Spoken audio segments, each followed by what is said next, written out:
এই সরকারের দুইটা বিভাগের কাজ শুধু কাজের জন্য কাজ না, এটা তাদের রক্তের উপরে দাঁড়িয়ে যে দায়বদ্ধতা নিয়েছে, এই দায়বদ্ধতার জন্য কাজ।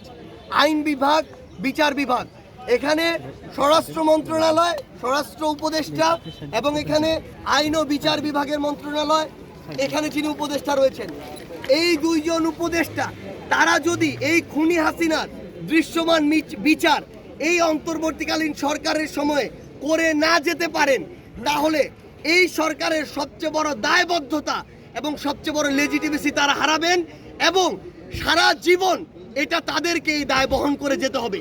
কিন্তু আমরা স্পষ্ট করে একটা কথা বলি, দায় বহন করে যাওয়ার মধ্যে সব শেষ না। এই বিচার এই অন্তর্বর্তীকালীন সরকারের সময় করতে হবে এবং যে সময়টুকু এই সরকারের আছে, নির্বাচনের আগেই খুনি হাসিনাকে বাংলাদেশে নিয়ে এসে ফাঁসির মঞ্চে নিতে হবে।